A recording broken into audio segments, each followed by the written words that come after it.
matter to you. This is Fox 6 News. Trying to return to normal and trying to clean up. Two things most people on the East Coast were doing today after Sandy leaves a path of destruction. But for the millions of people affected by this storm, life may never be the same. Meanwhile, President Obama gets a first-hand look at some of the hardest hit areas. The president was in New Jersey today taking a tour of the devastated Shore region with Governor Chris Christie. And Mr. Obama made a promise to those affected by the storm. We are here for you. And we will not forget. We will follow up to make sure that you get all the help that you need until you've rebuilt. Chilling scenes like this are seen all along the world-famous coastline, but the amusements of Jersey Shore, not only the casualties, homes, boats, businesses, and lives all lost to Sandy.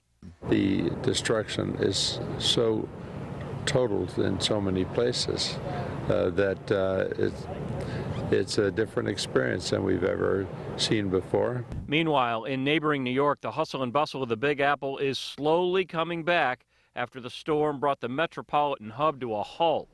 Governor Andrew Cuomo announcing limited train services would start up a day after city buses were back on the road. There will be more service literally on a day-by-day basis as the MTA is working through this. But the devastation left in Sandy's wake is still evident, with areas of lower Manhattan still flooded by corrosive seawater, as people assess damage in a Queens neighborhood where more than 100 homes were destroyed by a massive fire during the storm. Sandy may have finished having her way with the East Coast, but the effects of her trip throughout the Northeast are still affecting travelers. Our Justin Williams joins us live with an update on how people at General Mitchell International Airport are coping with Sandy's aftermath. Justin? This airport really has remained calm, cool, and collected throughout the afternoon. But in the aftermath of Hurricane Sandy, travelers who are flying to the East Coast and their families, for that matter, have to continue to cope with some concerns and some inconvenience. All this weather and damage, people dying, the hurricane is on the East Coast. And that's where Demetrius Peterson's stepdaughter is flying Wednesday afternoon. I said, call me as soon as you even think about getting nervous. In the aftermath of Hurricane Sandy, there is still some concern about the flight situation out of Milwaukee's General Mitchell International Airport. But Lloyd Benson, landed half an hour ago, from Boston, says his incoming flight from Logan International was worry-free. It was closed, obviously, all day Monday when the storm hit.